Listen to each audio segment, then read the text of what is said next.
स्त्री की बात करें, आप सामान्य किसी भी विचारधारा को मानते हुए स्त्री की बात कर सकते हैं। किसी रिएक्शनरी विचारधारा को मानते हुए भी आप स्त्री की बात, स्त्री के अधिकारों की बात कर सकते हैं। ये दिगर बात है कि उसमें दृष्टिकोण या आइडियोलॉजी क्या होगी, वो किस तरह के दिशा और किस तरह की दशा को प्राप्त करेगी, ये बिल्कुल अलग बात है। तो इन तमाम तरह के जो आंदोलन चले, जिसमें स्त्रियों के अधिकार की बात की गई, उनके मातृत्व के अधिकार की बात की गई, संपत्ति के अधिकार की बात की गई और तमाम तरह के अधिकार की बात की गई, इन तमाम अधिकार की बातों के बीच हमारे यहाँ जो भारतीय पर्सपेक्टिव है, उसमें ये तमाम सवाल उठाने वाले मूलतः आरंभ में ऐसे संगठन थे जो समाज सुधार के संगठन थे। यानी अगर नवजागरण पीरियड को देखें तो जैसे विधवा विवाह की समस्या, सती प्रथा के उन्मूलन की समस्या और बाल विवाह को रोकने की समस्या, ये तमाम जो बातें, संपत्ति के अधिकार की समस्या, ये तमाम जो बातें आई, स्त्री की दशा में सुधार इत्यादि की समस्या जो आई, बातें आई, ये तमाम धार्मिक सामाजिक सुधार आंदोलन के नेताओं ने की।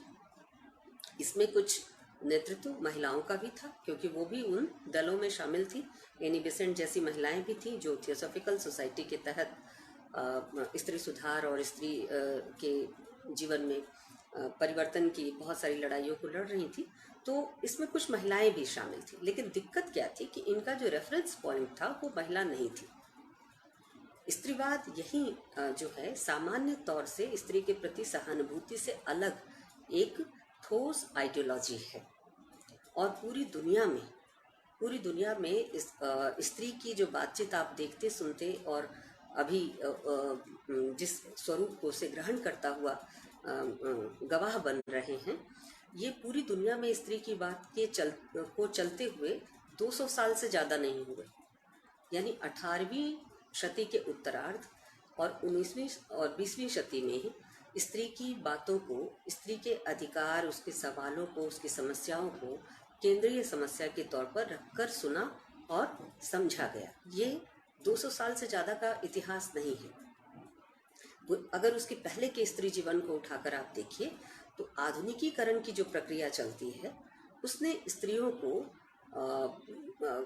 बहुत सारी चीज़ों से एक तरह से लिबरेट किया, मुक्ति प्रदान की और उनके भीतर ये चेतना प्रदान की कि वे भी मनुष्य हैं, उनको भी वे ही अधिकार मिलने चाहिए जो किसी भी मनुष्य को पुरुष होने के नाते या किसी घर का मुखिया होने के नाते या प्रधान होने के नाते, वर्चस्व की स्थिति में होने के नाते प्राप्त हो जाते हैं। तो वो अधिकार स्त्री को भी मिलने चाहिए। और इन सब पर आधुनिक काल को शेप देने वाली, आकार देने वाली जो क्रांतिकारी घटनाएं घटी, उसका एक बहुत गहरा असर है। फ्रांस की राज्य क्रांति का, अमेरिका की क्रांति का और इस तरह के अन्य जो महत्वपूर्ण परिवर्तनकामी घटनाएं घटी, क्रांतियां हुई, उनका बहुत गहरा असर। तो ये जो मुख्य चीज़ है जो स्त्रीवादी आंदोलन के बुनियाद में है, वह है डेमोक्रेसी की अवधारणा, जनतंत्र की अवधारणा। यानी जनतांत्रिक जो समाज है उसके निर्माण से जितना फायदा बंद समूहों को होता, उतना फायदा शायद पहले से ही प्रिविलेज क्लास को नहीं होता। और इसमें स्त्रियां बड़ी संख्या में शामिल थी। स्त्रियों का मसला अन्य तमाम दूसरे ऐसे समूहों के मसले से एकदम भिन्न है, जो जातिगत समूह है, जो प्रांतीय समूह है या भाषाई अल्पसंख्यक समूह है या धार्मिक अल्पसंख्यक समूह है। इन तमाम समूहों की तुलना में स्त्रियों का मसला भिन्न स्वरूप और प्रकृति का मसला ठहरता है।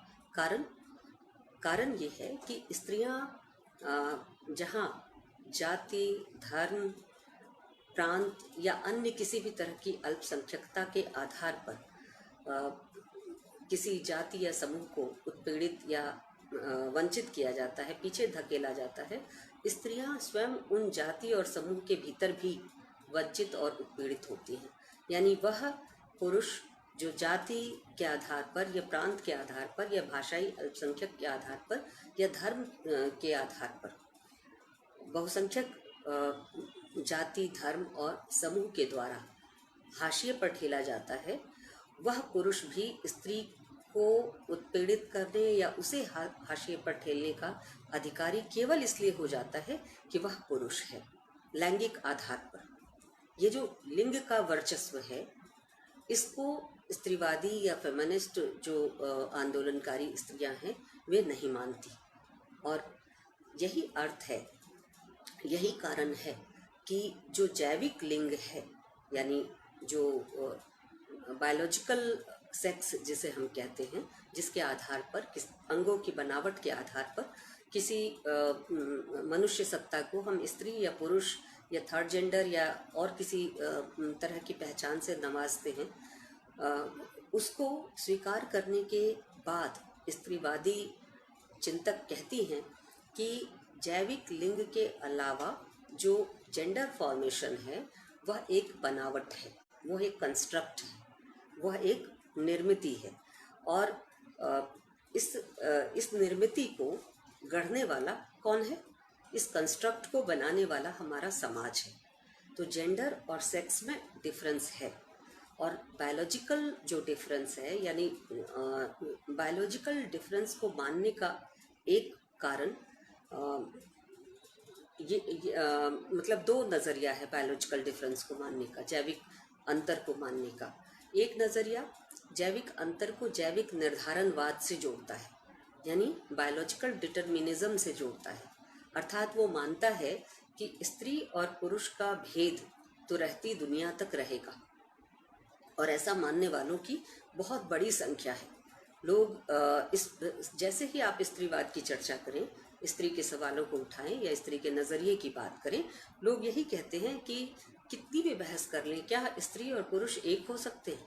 ऐसा हो ही नहीं सकता कि स्त्रियां बदलकर पुरुष हो जाएं या पुरुषों जैसी बातचीत, व्यवहार और कार्य करने लगे और पुरुष स्त्रियों के कार्य करने लगे। ये भेद तो रहेगा, सारे भेद आप मिटा लें, कपड़े स्त्रियां पुरुषों जैसे पहन लें और बहुत सारी बातों में पुरुषों की समानता कर लें, लेकिन बावजूद इसके जो उनका बायोलॉजिकल डिफरेंस है वह तो रहेगा।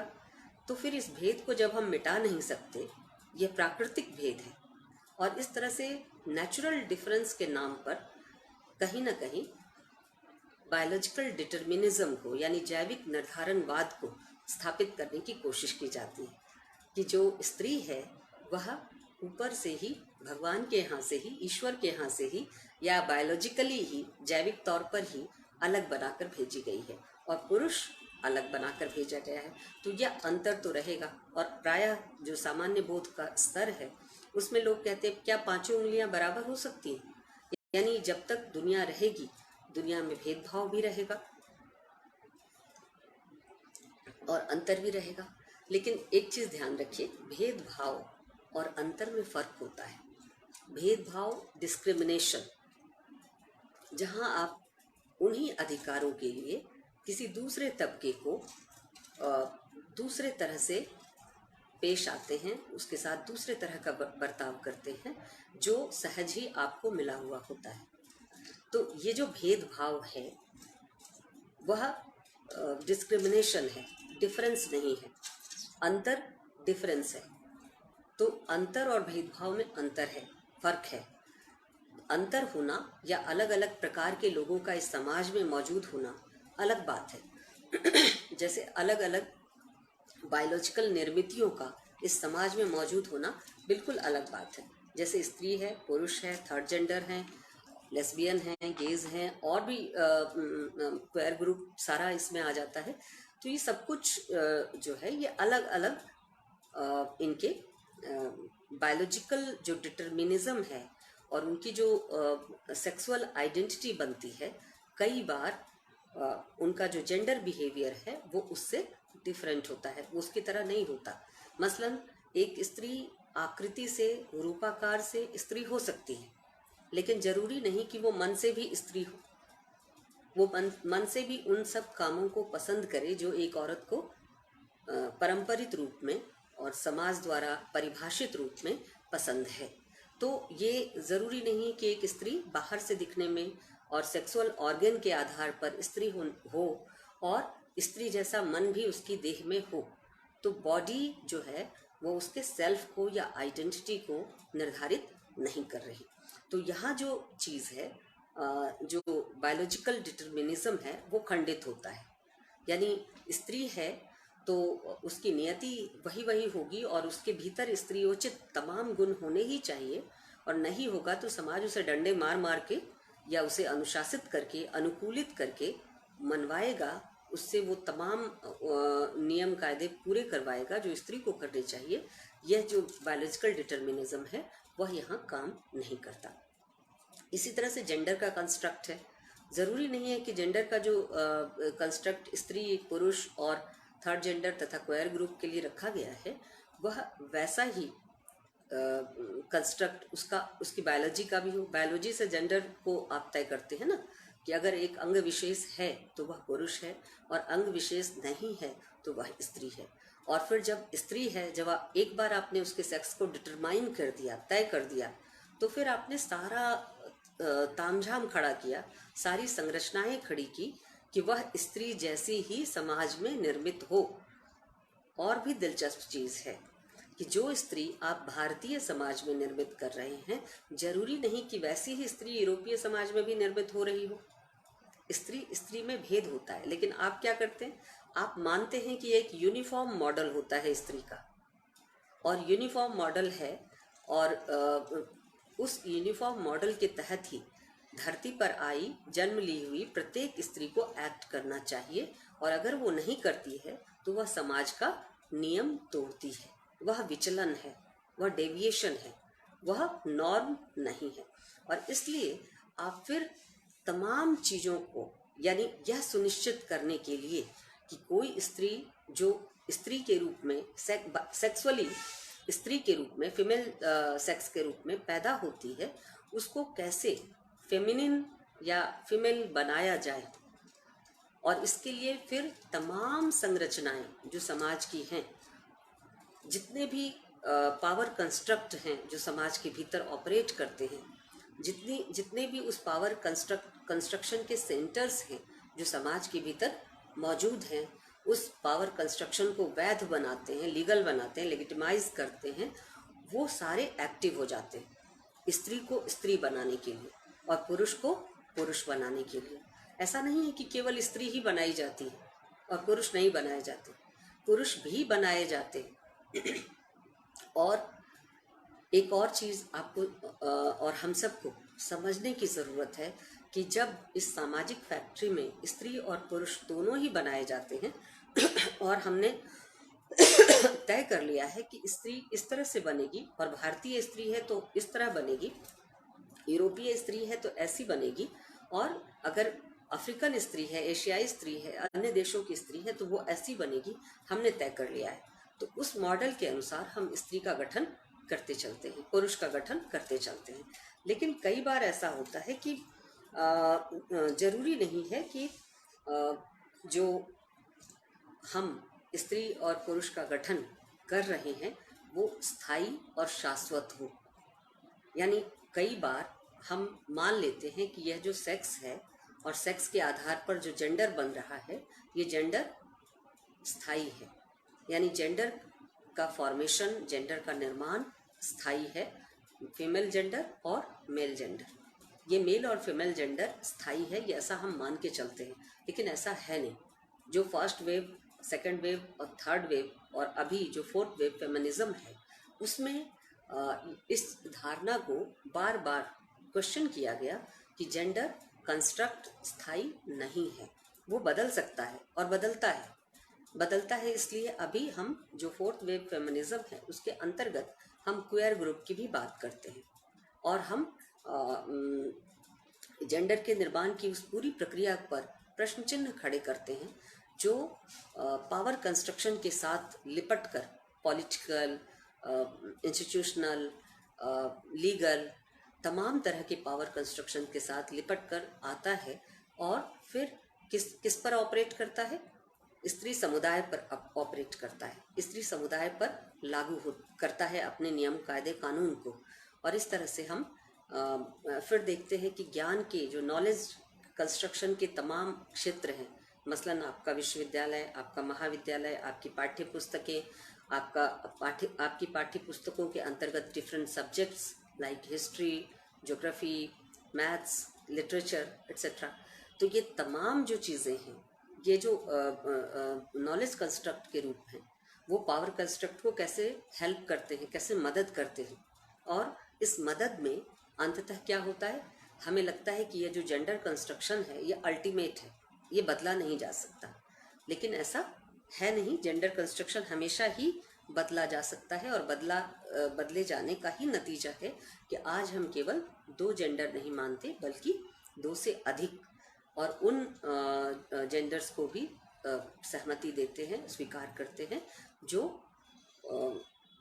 हेट्रोसेक्सुअल नहीं है, मतलब स्त्री पुरुष नहीं है। ठीक है, मैं आपको एक छोटा सा उदाहरण देती हूँ जिससे आप समझ सकें कि ये जो कंस्ट्रक्शन है, जेंडर कंस्ट्रक्शन है, वो कैसे हमारे अनकॉन्शियस में भी चलता रहता है, क्योंकि सदियों का अभ्यास है। ये फेमिनिज्म तो लास्ट 200 ईयर्स की बात है, और 200 ईयर्स में भी इसका जो ज़्यादा रिवोल्यूशनरी, ज़्यादा मूवमेंटल जो स्वरूप है, वो पिछले 100 साल का इतिहास है। 60s 70s के बाद से अभी 90s, और अब हम 2020 के अंदर हैं। तो ये जो पिछले लगभग 60-70 साल का इतिहास है, इसमें ये इसको बहुत मोमेंटम मिला, गति मिली। लेकिन इसके पहले जो धीरे धीरे चीज़ें आंदोलनों में परिवर्तित हो रही थी, महिलाओं के पक्ष में तरह तरह के समूह एकजुट हो रहे थे, सभाओं का, सम्मेलनों का, संगोष्ठियों का आयोजन हो रहा था, वो चीज़ें धीरे धीरे गति पकड़ रही थी। और 60-70 के दशक के बाद से उसमें बहुत ज़्यादा तेजी आई, और एक आइडियोलॉजी के तौर पर वो चीज़ें स्थिर हुई। उसे फेमिनिज्म नाम दिया गया, जो स्त्री संदर्भ से, स्त्री के नज़रिए से स्त्री के सवालों को उठाता है, और यह सिर्फ स्त्री के सवालों तक ही सीमित नहीं रहता। फेमिनिज्म जो है वह नज़रिया है, दृष्टिकोण है। ज़रूरी नहीं है कि फेमिनिज्म के नज़रिए से आप केवल स्त्री को या वुमेन को देखें। फेमिनिज्म के नज़रिए से आप ज्ञान के किसी भी अनुशासन की परख कर सकते हैं, और देख सकते हैं कि उसमें कहाँ लूप होल है, कहाँ वो बायस्ड है, पूर्वाग्रह युक्त है, कहाँ वो पक्षपाती है, यह आप देख सकते हैं। मसलन आप मेडिकल साइंस को लीजिए, मसलन आप अंकगणित को लीजिए, या किसी भी इस तरह के अनुशासन को लीजिए। एक छोटा उदाहरण आपको दे रही हूँ लैंग्वेज का, फिलोलॉजी या भाषा का। ठीक है, तो भाषा जब हम बरतते हैं, एक तो भाषा विज्ञान है, ठीक है, वहाँ पर भाषा की व्युत्पत्ति से लेके तमाम चीज़ें आप लोग पढ़ रहे हैं। अगर आप हिंदी ऑनर्स के विद्यार्थी हैं या अंग्रेजी या किसी भी लिटरेचर के विद्यार्थी हैं, तो आप भाषा विज्ञान से परिचित होते हैं, आप किसी न किसी रूप में एक पेपर पढ़ते हैं। और इसी तरह से आप साहित्य का इतिहास भी पढ़ते हैं, आप समाज का इतिहास भी, अन्य विषय के छात्र हैं तो पढ़ते हैं, विद्यार्थी हैं तो पढ़ते हैं।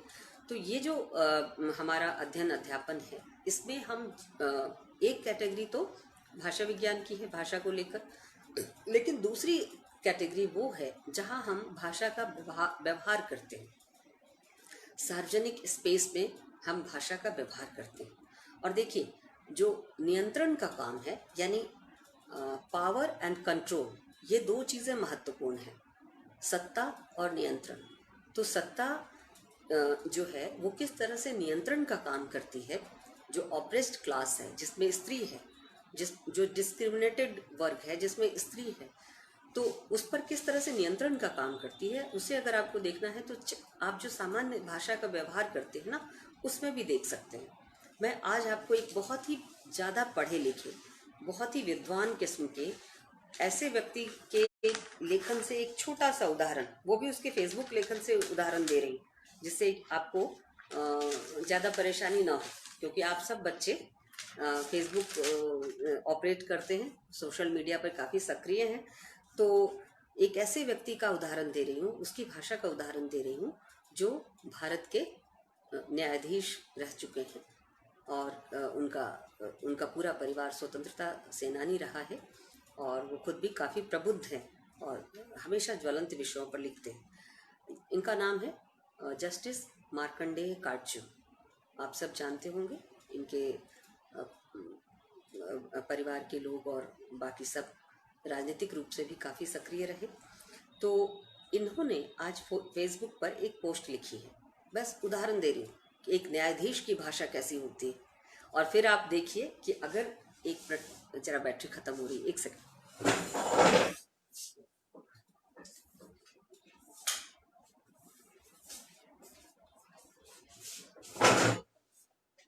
सॉरी।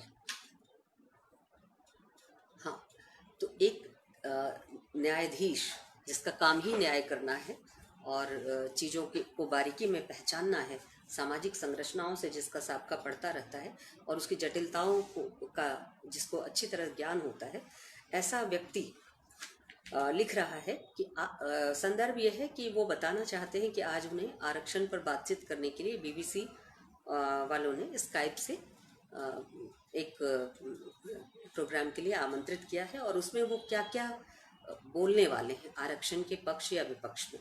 तो उन्होंने एक चीज़, एक लाइन लिखी है जो हमारे मतलब की है, जिसके जरिए मैं आपको समझाना चाहती हूँ।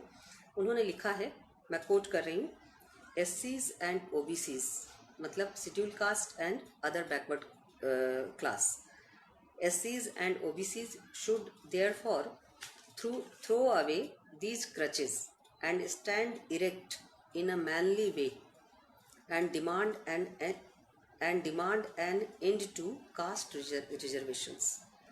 SCs and OBCs should therefore throw away these crutches, यानी इन बैसाखियों को SCs और OBCs को फेंक देना चाहिए, and stand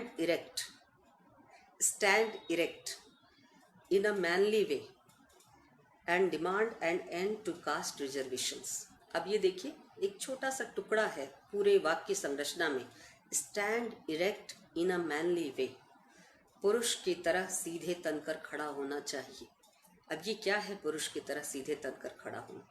इरेक्शन का डिक्शनरी में अर्थ देखिए क्या होता है। कामोत्तेजना के लिए भी, पुरुष की कामोत्तेजना के लिए भी इरेक्शन शब्द का इस्तेमाल होता है। एंड स्टैंड इरेक्ट, सीधे खड़ा होना और तनकर खड़ा होना, ये आपको कहीं से भी अगर आप इसको सामान्य तरीके से पढ़ेंगे, बिना फेमिनिज्म को जाने या बिना जेंडर सेंसिटिव हुए पढ़ेंगे, तो आपको ये भाषा कहीं से भी जेंडर के लिए अब्यूजिव भाषा नहीं लगेगी। आपको लगेगा सीधी सी बात कही जा रही है कि सीधे तनकर खड़ा होना चाहिए पुरुष की तरह। अब आप ये बताइए, ये पुरुष की तरह सीधे तनकर खड़ा होना क्या होता है? जब हम बिना भाषा के लैंगिक प्रयोगों को समझे, उसके अर्थ को ठीक से गंभीरता से पहचाने, शब्द का प्रयोग करते हैं, तो इस तरह की भाषा लिखते हैं। स्टैंड इरेक्ट इन अ मैनली वे, ये एक प्रबुद्ध व्यक्ति की भाषा है। और इस तरह के न जाने कितने शब्द हिंदी में भी हम इस्तेमाल करते हैं। बहुत आराम से हम स्खलन जैसे शब्द का इस्तेमाल करते हैं, भूस्खलन, और इस तरह से न जाने कितने शब्द हैं जिसका हम इस्तेमाल करते हैं, लेकिन जो लैंगिक अर्थ से भरे हुए शब्द हैं। तो भाषा भी जो कि बहुत महीन और बारीक संप्रेषण की चीज़ है, संप्रेषण का माध्यम है, वह भाषा भी कैसे लैंगिक पूर्वाग्रहों से युक्त है। और ज्ञान की अन्य संरचनाओं का तो कहना ही क्या। आप पूरे 20 साल 25 साल पढ़ लेते हैं, आपको इतिहास की पुस्तक में 10 अच्छी प्रतिभा संपन्न सुयोग्य राजनीतिज्ञ या समाज सुधारक महिलाओं के नाम नहीं मिलते, उनकी जीवनियाँ नहीं बताई जाती, उनके बारे में नहीं, उनकी विरोचित कार्य नहीं बताए जाते। इतिहास इस पर चुप होता है। ना ही सामान्य महिलाओं की सामाजिक स्थिति का बयान इतिहास की पुस्तकों से पता चलता है। तो ऐसे में हम पूरा अंकगणित पढ़ जाइए, आपको कभी नहीं पता चलेगा कि अंकगणित के निर्माण में स्त्रियों का किसी भी प्रकार का कोई योगदान था क्या। बल्कि जो सामान्य ट्रेंड है वो तो ये है कि अंकगणित या मैथमेटिक्स में जो गणित के जो अन्य हिस्से हैं, जैसे ज्यामिति, ट्रिग्नोमेट्री, अलजेब्रा इत्यादि में तो स्त्रियां ठीक करती हैं, लड़कियां अच्छा करती हैं, लेकिन अंकगणित में उनका ज़्यादा मन नहीं लगता। ये एक धारणा बना दी गई है, लेकिन सच्चाई इसके बिल्कुल उलट है। अंक गणित या गणित एज सच एक विज्ञान के तौर पर गणित के जो फॉर्मुलेशन है वो क्या है? प्रमेय अनुमेय क्या है? अनुमान आधारित है। सारा गणित अनुमान पर आधारित है। और गणित का जन्म अगर किसी भी तरीके से हुआ, अगर उसके इतिहास को आप देखें और जानना चाहें, तो गणित का जन्म कृषि और कृषि सभ्यता के जोड़ तोड़, उसके अनुमानों के सहारे ही हुआ। यानी जो आदिम कबीलाई सभ्यता थी, वहाँ से जब हम शिकार युग में और उसके बाद फिर कृषि युग में प्रवेश करते हैं, तो कृषि युग में धीरे धीरे संपत्ति का संचय शुरू हो जाता है। और संपत्ति संचय करने के क्रम में जाहिर है कि घर में उसकी रक्षा के लिए किसी को रहना भी पड़ता है। इससे अच्छी कोई और स्थिति नहीं हो सकती थी कि महिलाओं को, चूंकि उनकी जैविक स्थिति इस प्रकार की थी कि उनको शिशु पैदा करना होता था, संतानोत्पत्ति करनी होती थी, और उस संतानोत्पत्ति के क्रम में लगभग 9 महीने तक गर्भधारण की स्थिति में उनको घर के अंदर, वो भारी काम नहीं कर सकती थी, घर के अंदर रहना पड़ता था या रहती होंगी। तो वैसे में उन्होंने कृषि का आरंभ किया, खेतीबाड़ी आरंभ किया। महिलाओं के द्वारा ही खेतीबाड़ी का आरंभ हुआ होगा, ऐसा सभ्यता का इतिहास बताता है। लेकिन उन्हीं महिलाओं ने ग्रह नक्षत्रों और आसमान की स्थिति को देखकर गणना की होगी कि पिछली बार बारिश जब इस तरह का मौसम था तो जोर से हुआ था या नहीं हुआ था, या कम वृष्टि हुई थी या अति वृष्टि हुई थी। और इस तरह से गणना आधारित जो गणित है उसका आरंभ महिलाओं के द्वारा ही हुआ था। ऐसा जो है ये विभिन्न विद्वानों ने इस चीज़ को पुष्ट किया है। लेकिन आप अंक गणित का पूरा कोर्स खत्म कर लीजिए, महापंडित बन जाइए, लेकिन स्त्रियों के इस अवदान को अंक गणित का कोई किताब आपको नहीं बताता। तो ज्ञान के तमाम अनुशासन, न केवल भाषा, इस डिस्क्रिमिनेशन को, इस अंतर को और पुष्ट करते हैं। इसलिए ज़रूरत है कि हम स्त्रीवादी हों।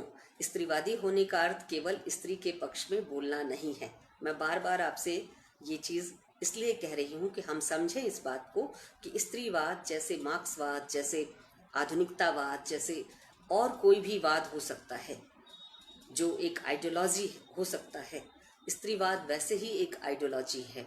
और इस आइडियोलॉजी के जरिए आप पूरे समाज की पड़ताल कर सकते हैं।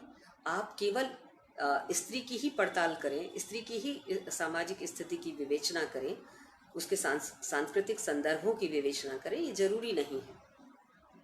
आप टेक्नोलॉजी का भी अध्ययन स्त्रीवादी नज़रिए से कर सकते हैं। आप मेडिकल साइंस का भी अध्ययन स्त्रीवादी नज़रिए से कर सकते हैं। तो स्त्रीवाद एक नज़रिया है, ना कि स्त्री द्वारा चलाया गया कोई ऐसा आंदोलन मात्र। ये एक नज़रिया है, एक दृष्टिकोण है, एक आइडियोलॉजी है।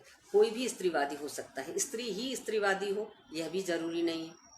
कोई पुरुष भी स्त्रीवादी हो सकता है, और स्त्री होने मात्र से कोई स्त्रीवादी हो जाए यह भी जरूरी नहीं। लड़की होने मात्र से ही हम फेमिनिस्ट भी होंगे ये जरूरी नहीं है। जब तक फेमिनिज्म की चेतना नहीं होगी, उसका ज्ञान नहीं होगा, उस विचारधारा से हमारा परिचय नहीं होगा, तब तक हम फेमिनिस्ट नहीं हो सकते। बायोलॉजिकल सेक्स हमें फेमिनिस्ट नहीं बनाता, और बायोलॉजिकल सेक्स हमें फेमिनिस्ट होने से रोकता भी नहीं है। दोनों बातें। तो कोई लड़का भी या कोई लड़की भी स्त्रीवादी हो सकती है या नहीं हो सकती है। ये ठीक वैसे ही है कि हम किसी विचारधारा को माने या ना माने, लेकिन जब तक ये डिस्क्रिमिनेशन है, समाज में भेदभाव है, अंतर है, तब तक स्त्रीवाद का नज़रिया और स्त्रीवादी दृष्टिकोण हमारे लिए समाज की विवेचना, आलोचना और विश्लेषण के लिए एक महत्वपूर्ण रेफरेंस पॉइंट बना रहेगा, और इस चीज़ को हमें समझना चाहिए। ठीक इसी तरह से जैसे हम बहुत सारी बातें बहुत सहजता से कर लेते हैं कि जब हमें कानून में बहुत सारे अधिकार दे ही दिए गए तो फिर हम लड़े किस लिए और किससे लड़े। ये मुश्किल है, स्त्रीवाद की लड़ाई बहुत मुश्किल है। देखिए, हम लोगों को ये लगता है ना कि सती प्रथा तो स्त्रियों के लिए उनके हित में उन्मूलित किया गया, हटाया गया। ठीक इसी तरह से हमें लगता है कि विधवा विवाह जो है उसका समर्थन कितनी बड़ी क्रांतिकारी बात रही होगी, ये तो स्त्रियों के लिए किया गया। अब इन दोनों ही कानून की पोल अगर आप अध्ययन करेंगे और पढ़ेंगे तो आपको समझ में आ जाएगा कि यह स्त्रीवादी दृष्टि से स्त्री के लिए, स्त्री के हित के लिए किए जाने के बावजूद भी, प्रत्यक्षतः किए जाने के बावजूद भी कैसे डाइल्यूट किया गया। यानी जिस सती प्रथा को 1812 ईस्वी में कानून बनाकर खत्म कर दिया गया था, उसमें 1860 ईस्वी में फिर से संशोधन पेश किया गया। और इस संशोधन को क्यों पेश किया गया? क्योंकि ये पाया गया कि कुछ स्त्रियों का सती होना वैध है, लीगल है, और कुछ स्त्रियों का सती होना अवैध है, इल्लीगल है। जैसे कोई गर्भवती स्त्री है तो वह सती नहीं हो सकती, वो इल्लीगल है। लेकिन कोई अगर स्वेच्छा अपने पति के साथ सती होना चाहती है तो वह वैध है। अब बताइए, सती प्रथा जैसा एक अच्छा कानून वह किस तरह से स्त्री के हित में ना होकर स्त्री के खिलाफ खड़ा हो जाता है, और बहुत माइन्यूटली खड़ा हो जाता है, बिना किसी आंदोलन, किसी धरना प्रदर्शन के खड़ा हो जाता है। जिस अमानवीय कृत्य को, स्त्री को जिंदा जला देने के जिस अमानवीय कृत्य को रोकने के लिए 1812 में तमाम तरह के विचार विमर्श के बाद सती प्रथा के उन्मूलन का कानून बना था, उसमें संशोधन करके दो हिस्से बना दिए गए, वैध और अवैध सती। और जाहिर है कि जो वैध सती होगी उसका कितना महिमा मंडन किया जाएगा, कितना ग्लोरिफिकेशन होगा उसका, कि वह पति के अलावा किसी और पुरुष की तरफ आंख उठाकर भी ना देखने वाली है, उसको सूर्य ने भी ना देखा होगा। वो पति से कितना प्यार करती है कि पति के साथ वो सती हो जाना चाहती है। उसने अपने तमाम सामाजिक दायित्वों को पूरा कर लिया और अब खुशी खुशी पति के साथ सती हो जाना चाहती है। सामान्य मानवीय प्रतिक्रिया क्या है? आपकी एक उंगली भी हल्की सी जले तो आप क्या रिएक्शन देते हैं? ये पशु में भी होता है, हम तो मनुष्य हैं, वो भी अपना हाथ हटा लेगा। लेकिन एक पूरी जिंदा स्त्री को आप साथ साथ मृत पुरुष के साथ, उसकी देह के साथ जला दे और टनों घी दे के बढ़िया से साज श्रृंगार करके और ढोल नगाड़ों के बीच जला दे। सतियों के विवरण पढ़िए किस तरह की हुआ करते थे। कुछ अंग्रेज इतिहासकारों ने लिखा है, कुछ हमारे यहाँ के लोगों ने लिखा है। राजा राम मोहन राय का वो प्ली पढ़िए जो उन्होंने ब्रिटिश कोर्ट में दिया था। लंबे लंबे लंबे आर्गुमेंट दिए थे सती प्रथा के खिलाफ। लेकिन इन सब के बावजूद उस कानून को बने हुए ज़्यादा दिन नहीं हुए कि उसमें संशोधन पेश करके वैध और अवैध की कोटि तय कर दी गई। यानी वैध सती और अवैध सती।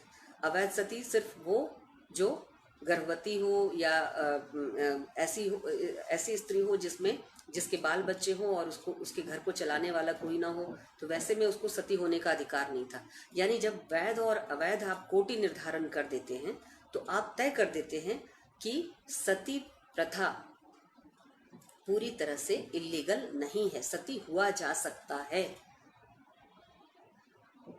एक बार उन्मूलन का कानून बनाने के बाद उसमें अमेंडमेंट के जरिए आप कैटेगरी बनाते हैं इलीगल और लीगल की।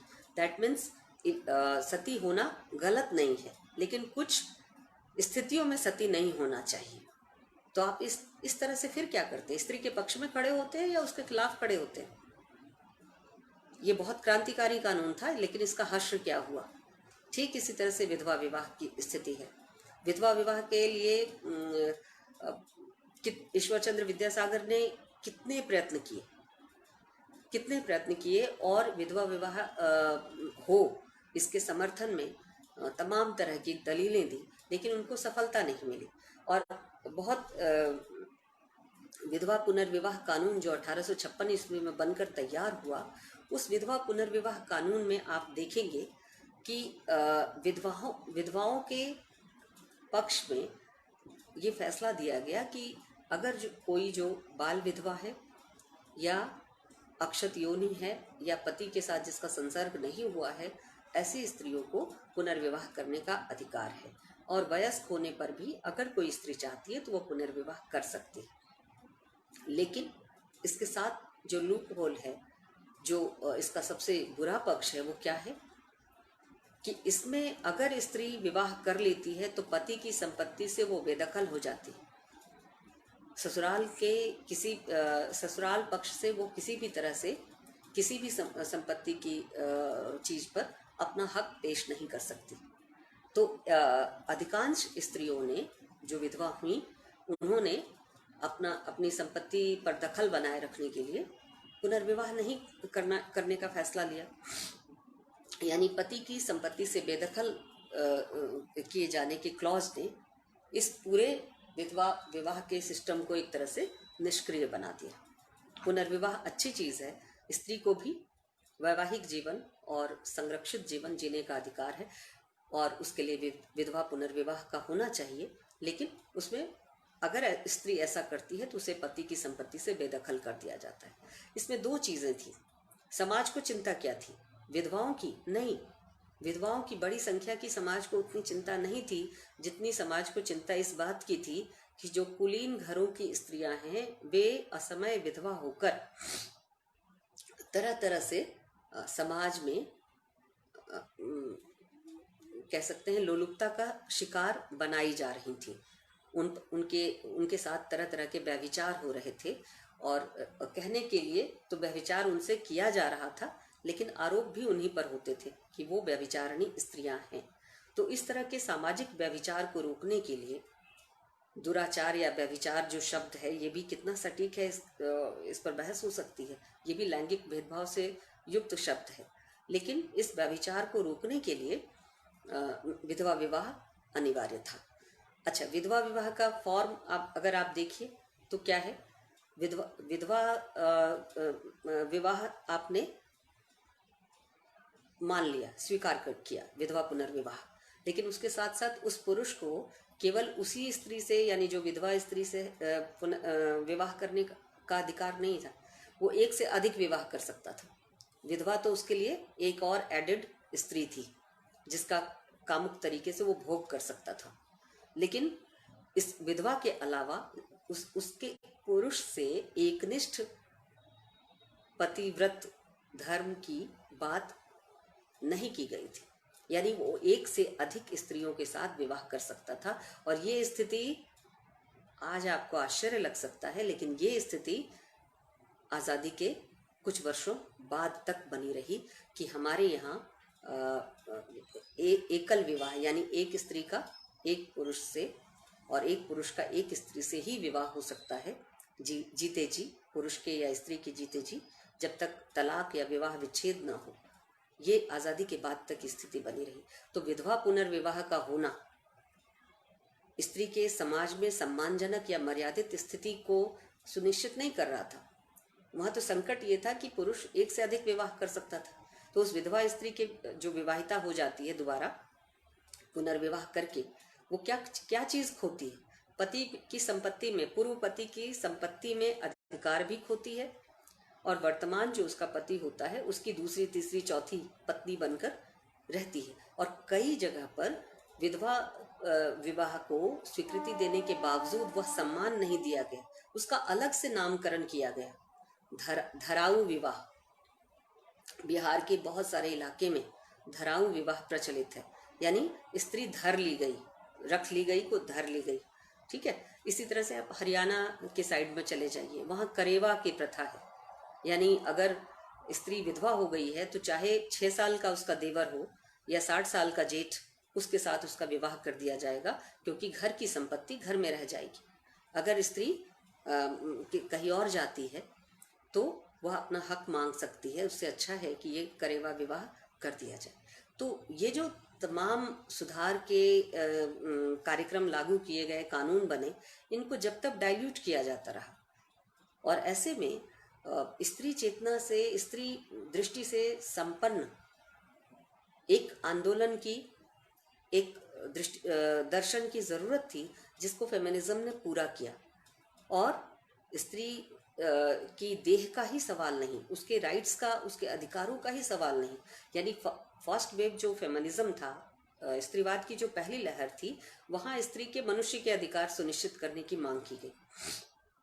उसमें मताधिकार के अधिकार थे, उसके कोख के अधिकार थे, संपत्ति के अधिकार थे, इत्यादि इत्यादि। और सेकेंड वेव फेमिनिज्म में हम स्त्री के घर और बाहर के अधिकार, उसके वर्क प्लेस पर क्या अधिकार हो सकते हैं, इन सब चीज़ों का एजेंडा देखते हैं। और वहाँ इक्वलिटी की मांग होती है, पुरुष के साथ समानता की मांग होती है। थर्ड वेव फेमिनिज्म में हम और चीज़ों को शामिल होता हुआ देखते हैं, और वहाँ पर हम देखते हैं कि जेंडर और सेक्स को लेकर बात होती है, और जेंडर कंस्ट्रक्ट को स्थायी कंस्ट्रक्ट नहीं माना जाता, और उसमें अन्य तरह के जो जेंडर के रूप हो सकते हैं उन्हें भी शामिल किया जाता है। और इस तरह से स्त्रीवाद भी एक कोई स्थिर विचारधारा नहीं है, ये निरंतर गतिशील विचारधारा है, और ये बदल रहा है, समय के अनुकूल बदल रहा है। विभिन्न तरह के जो सामाजिक स्थितियां हैं उनके विजाविज ये अपने संदर्भों को, अपनी मांगों को और अपनी ज़रूरतों को लगातार बदल रहा है। तो ये निरंतर गतिशील और विकासशील विचारधारा है, और केवल स्त्री के मुद्दे ही स्त्रीवाद में नहीं उठाए जाते। स्त्रीवाद के लिहाज से, नारीवादी दृष्टिकोण से आप समाज के किसी भी कंस्ट्रक्ट की विवेचना कर सकते हैं, चाहे वो पॉलिटिक्स ही क्यों ना हो, चाहे वो अर्थव्यवस्था ही क्यों ना हो, चाहे वो आपका ज्ञान विज्ञान या किसी भी डिसिप्लिन का कोई विषय क्यों ना हो, आप उसकी विवेचना, आलोचना और विश्लेषण फेमिनिज्म के लिहाज से, फेमिनिस्ट दृष्टिकोण के लिहाज से कर सकते हैं। आज आप सबने बड़े ध्यान से सुना, और आपके सवालों के लिए मैं भी उत्सुक हूँ। तो मैं अपना वक्तव्य आज यहीं ख़त्म करती हूँ। 15-20 मिनट जो भी आप सवाल पूछना चाहें आप पूछ सकते हैं।